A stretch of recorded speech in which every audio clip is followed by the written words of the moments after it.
बिस्मिल्लाहिर्रहमानिर्रहीम। अस्सलाम वालेकुम दोस्तों, आज की वीडियो में हम अय्यूबी सीरीज़ के सीज़न 2 के एपिसोड 30 के ट्रेलर 2 के बारे में बात करेंगे और एपिसोड 29 के हवाले से भी बात करेंगे। इसके अलावा बात करेंगे कि कैसे शम्सी खातून सलाहुद्दीन को वहाँ से बचाएगी, कैसे सलाहुद्दीन दरगाम से मिस्र को वापस लेगा और उधर से बाज़ंतीनी फ़ौज को भी तबाह करेगा, और क्या शम्सी खातून काजी फाजिल के ख़िलाफ़ हो जाएगी। इन सारी चीज़ों के हवाले से बात करेंगे, तो वीडियो को एंड तक लाजमी देखिएगा। सीज़न 2 की फ़र्स्ट एपिसोड के बारे में बात करें तो वो बहुत ही ज़बरदस्त थी। सलाहुद्दीन ने अल्लाह पर भरोसा रखा और अल्लाह से मदद मांगी, और अल्लाह ने बैलीन को ज़रिया बनाकर भेजा और कुएं से निकलने में मदद की। बैलीन वैसे तो ईसाई मज़हब से ताल्लुक़ रखता है, लेकिन वो दूसरे ईसाई शहंशाहों की तरह नहीं है। इसे बहुत रहमदिल और ईमानदार दिखाया गया है, जिसने अपनी रहमदिली की वजह से अपने बाप को भी जुल्म से रोकने की कोशिश की। लेकिन मुझे नहीं लगता बैलीन ने अपने बाप को मारा होगा।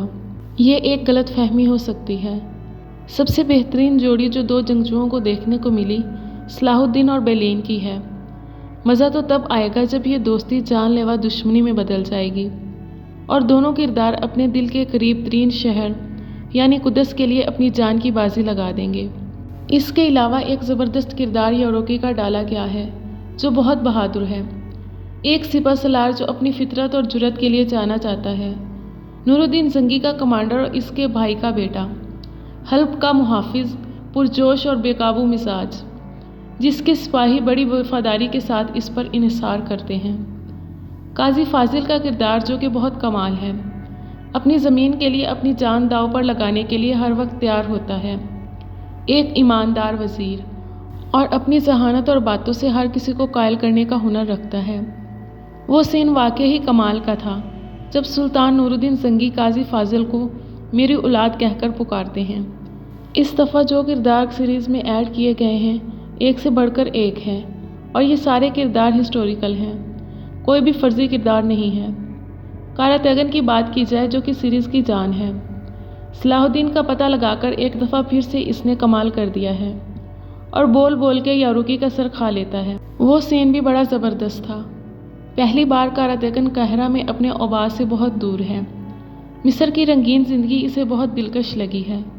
वो सलाहुद्दीन के साथ अहम फ़राइज़ अंजाम देगा, एक जंगजू की हैसियत से जिसने अपनी ज़िंदगी मैदान जंग में गुजारी है।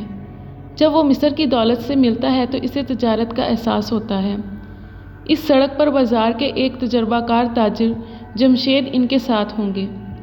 क्या कारा तैगन, जिसे बरसों से लूट मार के अलावा कोई आमदनी मालूम नहीं थी, काहिरा के बाज़ार को बरकरार रख सकेंगे? नाज़रीन, ट्रेलर के बारे में बात करते हैं।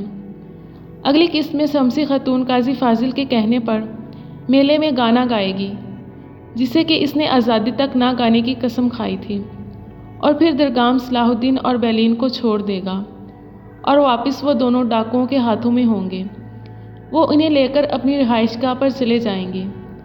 वहाँ सलाहुद्दीन बैलीन से कहता है कि हालांकि दरगाम तुम्हारा दोस्त भी है, अपनी पहचान जाहिर करके यहाँ से भाग क्यों नहीं निकलते। ज़ाहिरी बात है दरगाम का ईसाइयों के साथ इत्तेहाद है, तो बैलीन अपनी पहचान जाहिर करके आसानी से वहाँ से निकल सकता है। खैर, बैलीन जो कि एक बहादुर और रहमदिल इंसान है, वो कभी भी दरगाम का एहसान नहीं लेगा, इसलिए वो कहता है कि वो कातिल मेरा दोस्त नहीं हो सकता। काजी फाजिल कारा तैगन और यारुकी को डाकुओं वाली जगह पर ले जाएगा और वो इन डाकुओं का खात्मा कर देंगे। दूसरी तरफ बाज़ंतीनी भी काहिरा पर हमला करने की कोशिश करेंगे। काजी फाजिल शम्सी खातून से कहता है कि अगर यहाँ से आज़ाद होना चाहती हो तो तुम्हें मेरी बात माननी होगी। इसलिए बाज़ंतीनी हमले को शम्सी खातून रोकेगी, जिस पर वो कहती है कि मेरे ही हाथों मेरे हम मज़हब लोगों का कत्ल करवा दिया तुमने काजी फाजिल। दूसरी तरफ शेरकू और तैकश प्लान के मुताबिक दरियाए नील की तरफ से आएंगे और काहिरा पर हमला आवर होंगे। बैलीन आज़ाद होकर जब वापस अपने महल जाएगा तो वहाँ पर अमाली का अहम कमांडर बैठा होगा, जो बैलीन के भाई से कहता है कि कुदस हमेशा ईसाइयों का रहेगा। बैलीन का भाई उसे वसीयत देता है और कहता है कि अमानत के अपने मालिक के पास पहुंचने तक ये बोझ तुम्हें उठाना होगा। बैलीन, जो बाहर छुपकर इन दोनों की बातें सुन रहा होता है, काफ़ी गुस्से में नज़र आता है। तो क्या अब बैलीन हमेशा के लिए इस किले को छोड़कर चला जाएगा? ये तो आने वाली किस्त में ही पता चलेगा। खैर दूसरी तरफ सलाहुद्दीन के दोस्त भी काहिरा पहुंचकर जंग में शामिल हो जाएंगे और सब काहिरा दरगाम से हासिल करने में कामयाब हो जाएंगे। अभी तो शायद मिस्र तैकश के हवाले कर दिया जाए, जिसका असल नाम शावर है। अभी ये नूरुद्दीन का इत्तेहादी रहेगा, लेकिन बाद में ये भी स्लेबियों से इत्तेहाद कर लेगा। मेला का शौहर, जो कि एक अहम मिशन के लिए मिस्र आया होता है, जिसने सलाहुद्दीन को कुएं में फेंका था, जंग के दौरान वो सलाहुद्दीन के हाथ लग जाता है। सलाहुद्दीन उसे कहता है कि जब तुम्हें मौका मिला तुम मुझे मारने वाले थे, और वहीं पर उसका खात्मा कर देता है। मेला जमशेद ताजिर से कहती है कि इसे ढूंढो और ख़त्म कर दो। या तो अपने शौहर का बदला लेना चाहती है और सलाहुद्दीन के बारे में बात कर रही है, या किसी और के बारे में, ये तो आने वाली किस्त में ही पता चलेगा।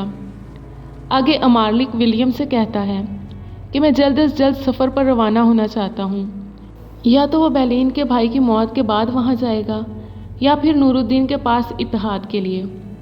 उम्मीद है मेरा आज का रिव्यू सबको पसंद आया होगा। मज़ीद ऐसी वीडियोज़ के लिए चैनल को सब्सक्राइब करना मत भूलिएगा।